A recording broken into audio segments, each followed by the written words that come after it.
Bapak dan Ibu dan Saudara yang terkasih dalam Tuhan Yesus Kristus, puji nama Tuhan. Kita sangat senang karena Tuhan mengasihi dan memberkati kita. Ini adalah hari yang baru dengan kesempatan yang baru, dengan kemurahan yang baru yang Tuhan berikan dalam kehidupan kita. Dan secara khusus kita bersyukur karena kita masuk di bulan yang baru, yaitu bulan yang kedua di tahun 2025.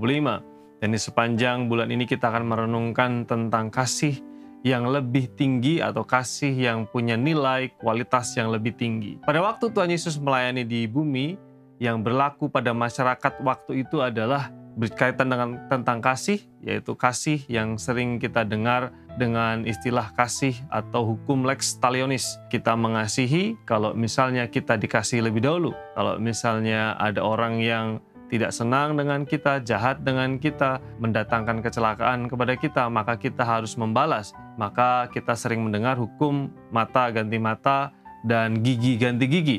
Tetapi ketika Tuhan Yesus hadir, lalu kemudian melayani di tengah-tengah masyarakat, Tuhan Yesus memberikan sebuah nilai yang baru, nilai kemudian makna yang baru atau kualitas yang baru dari kasih, bukan lagi lex talionis, bukan lagi membalas, tetapi ada hal-hal yang baru, ada praktik yang baru berkaitan dengan kasih. Salah satunya adalah dalam pengajaran Tuhan Yesus di Lukas pasal 10, ayat 33 sampai dengan ayat yang ke-37.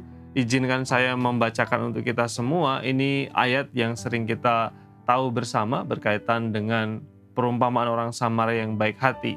Di dalam ayat yang ke-33 dikatakan di sana, lalu datang seorang Samaria yang sedang dalam perjalanan ke tempat itu. Dan ketika ia melihat orang itu, tergeraklah hatinya oleh belas kasihan. Pada waktu itu dalam kisah atau perumpamaan yang Tuhan Yesus sampaikan, ada orang yang dalam perjalanan dari Yerusalem ke Yeriko, lalu kemudian dirampok, lalu kemudian dia tergeletak di pinggir jalan. Lewatlah seorang imam, tapi justru hanya melewati dari seberang jalan. Lalu hal yang sama dilakukan oleh orang Lewi, tetapi berbeda ketika Tuhan Yesus mengajarkan di sana ada seorang dari Samaria, dan dia adalah orang Samaria yang dengan rela hati menolong. Lalu kemudian dengan cerita ini Tuhan Yesus ingin menegaskan tentang kasih yang lebih bernilai atau kasih yang tidak biasa pada waktu itu adalah kasih yang didemonstrasikan dari seorang Samaria ini. Kasih seperti apa kasih yang bernilai itu?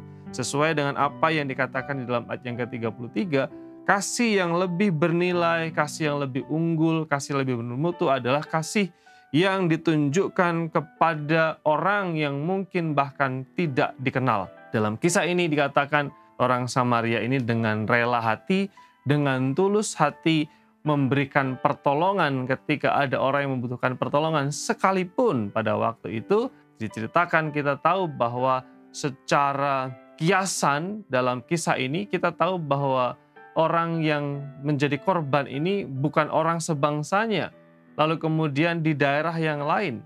Tetapi orang Samaria ini mau menolong, mau memperhatikan, mau mempedulikan, sekalipun dia tidak mengenal, sekalipun dia adalah orang asing. Inilah yang disebut dengan kasih yang punya level dan kualitas yang lebih tinggi.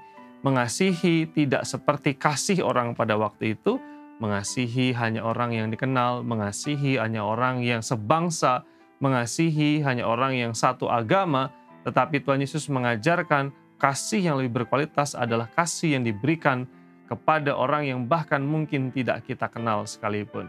Sebagai penerapan praktis, mari kita belajar, kita mencoba menghidupi kasih dimanapun kita berada, sekalipun ketika kita berjumpa dengan orang-orang yang tidak kita kenal. Misalnya ketika kita sedang berkendara, lalu kemudian ada orang yang kehabisan bensin dan mendorong motor, mari kita mencoba untuk menolongnya sebagai tanda kasih. Di tempat umum, di kendaraan umum, ada orang yang membutuhkan tempat duduk lebih daripada kita, mari kita coba mengalah. Lalu kemudian di persimpangan jalan memberikan jalan dan kesempatan bagi pengendara lain untuk lewat. Kemudian juga dengan praktek-praktek yang lain yang bisa kita tunjukkan kepada siapa saja. Tidak peduli agamanya, tidak peduli sukunya mungkin berbeda. Kasih yang utama atau kasih yang lebih daripada kasih yang umum rata-rata adalah kasih yang dipraktekkan kepada siapa saja, termasuk kepada orang asing sekalipun. Kiranya firman Tuhan ini menolong kita untuk terus mempraktekkan kasih dari waktu ke waktu. Mari kita berdoa. Terima kasih untuk pengajaran dari firman Tuhan. Kami belajar dari sebuah kisah yang indah, yang agung, yang kami ingat sampai hari ini. Tuhan Yesus tolong supaya kami mampu menjadi pribadi yang mengimplementasikan kasih kepada siapa saja, bahkan kepada orang yang tidak kami kenal sekalipun. Berkat dan anugerah-Mu atas kami semua ya Tuhan. Dalam nama Tuhan Yesus kami berdoa. Amin.